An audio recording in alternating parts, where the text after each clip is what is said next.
बिस्मिल्लाहिर्रहमानिर्रहीम। अस्सलाम वालेकुम नाज़रीन, आपको क्विक अपडेट देते हैं। चेयरमैन पीटीआई इमरान खान साहब की सज़ा मुअत्तल कर दी इस्लामाबाद हाई कोर्ट की डिविजनल बेंच ने। Chief justice Aamir Farooq, justice Tariq Jahangiri दोनों ने फैसला सुना दिया है, लेकिन अभी रिटन ऑर्डर नहीं आया और अदालत का ये कहना है कि थोड़ी देर में रिटन ऑर्डर देंगे। जब रिटन ऑर्डर आएगा तफसील से उसको पढ़ के फिर पूरा रिटन ऑर्डर आपके सामने मैं पेश करूंगा अगले वीलॉग में, और उसमें फिर किन बुनियादों पे सज़ा को मुअत्तल किया गया है, क्या ग्राउंड्स ली गई हैं, जज हुमायूं दिलावर के बारे में क्या कहा गया है, फैसले के बारे में क्या गया है, जो उनकी लीगल अंडरस्टैंडिंग है जज हुमायूं दिलावर की, उसके बारे में क्या कहा गया है, जज हुमायूं दिलावर के कॉन्डक्ट के बारे में कुछ कहा गया है या नहीं किया गया है, क्योंकि मेरे हिसाब से तो बड़ा नामुनासिब किस्म का कॉन्डक्ट था जज हुमायूं दिलावर का। जिस तरह से उन्होंने प्रोसीडिंग्स को कंडक्ट किया था, जिस तरह से हक के दिफा से महरूम करते हुए उजलत में सज़ा का फैसला सुनाया था, जिस तरह से गवाहों को तलब किए बगैर ट्रायल को कंक्लूड कर दिया था,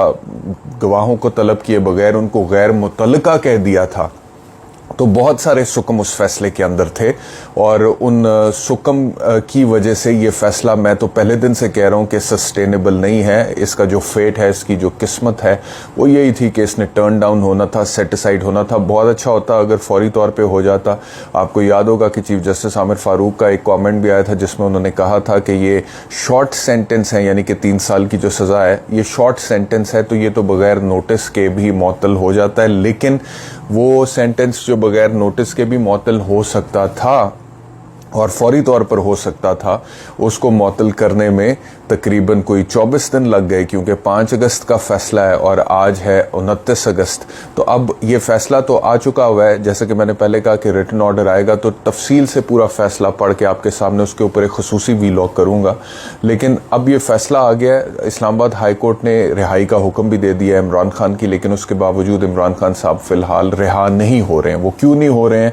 क्योंकि जैसे ही ये खबर आई है कि जी इस्लामाबाद हाई कोर्ट ने उनको रिहा कर दिया, थोड़ी देर बाद ही दूसरी खबर आ गई है कि जो साइफर के हवाले से खसूसी अदालत का क़याम हुआ है, उसके जो जज हैं अबुल हसनात साहब, उन्होंने सुप्रिटेंडेंट अटक जेल को एक फैसले की कॉपी भेज दी है, अदालत की तरफ से गई है, जिसमें उन्होंने कहा है कि इमरान खान को कल तक जुडिशल रिमांड पर रखें और कल अदालत में पेश करें।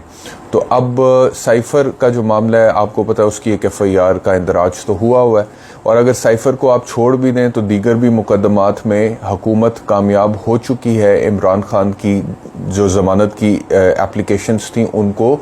खारिज करवाने में on the basis of his non attendance, और क्योंकि वो हाजिर नहीं हो सके हैं, क्योंकि वो जेल में कैद थे, इस वजह से कोई 17-18 के करीब केसेस ऐसे हैं जिसमें मैं पहले भी आप लोगों को बता चुका हुआ हूँ कि उनकी ज़मानतें खारिज हो चुकी हुई हैं। तो मैंने आपको पहले ही कहा था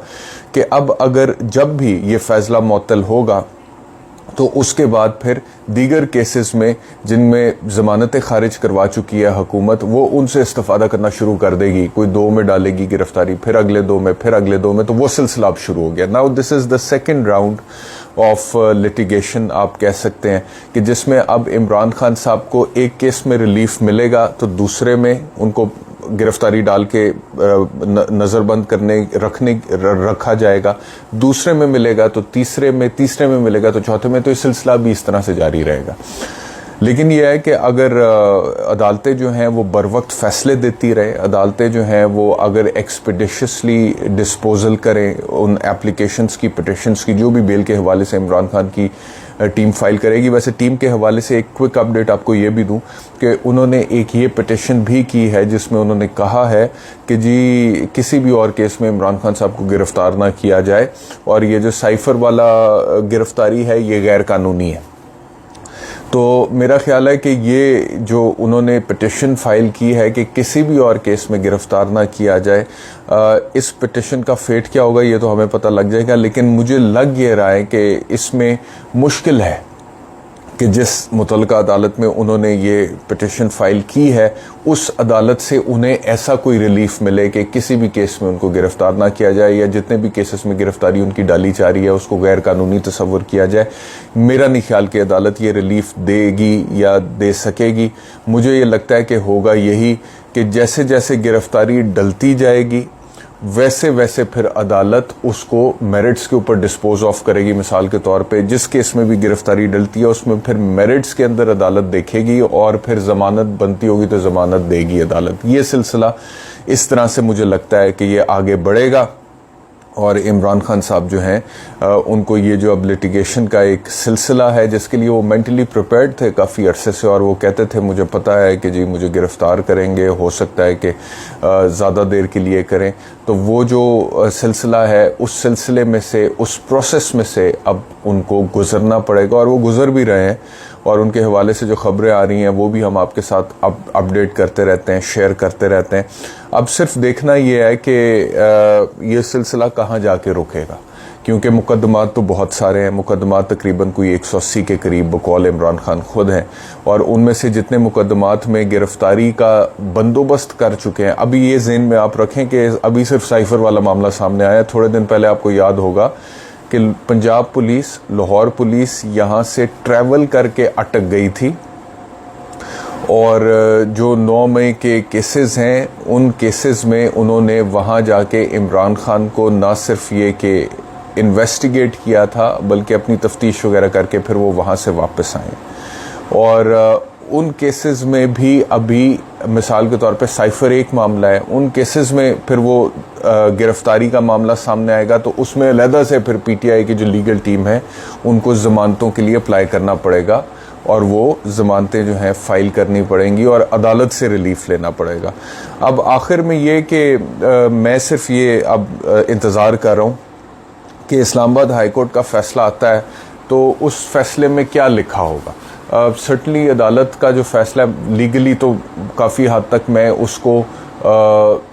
परसीव कर सकता हूँ कि उसके अंदर क्या लिखा होगा, जैसे कि मैंने आपको बताया। लेकिन जिस तरह से ये मामला चला है उसका तोशाखाना का, और जिस तरह से ट्रायल कोर्ट में प्रोसीडिंग चली और जिस तरह से जज साहब का कॉन्डक्ट था और जो उनका रवैया था और जो उजलत उन्होंने दिखाई और इंसाफ के तकाज़ों को जिस तरह से उन्होंने वायलेट किया, उसकी खिलाफ वर्जी की, और जिस तरह से उन्होंने 12 बजे कह के कि 12:30 बजे फ़ैसला आएगा और फिर 30 मिनट में 30 सफ़ात का फ़ैसला सुना दिया और उसके बाद फिर वो चले गए। और फिर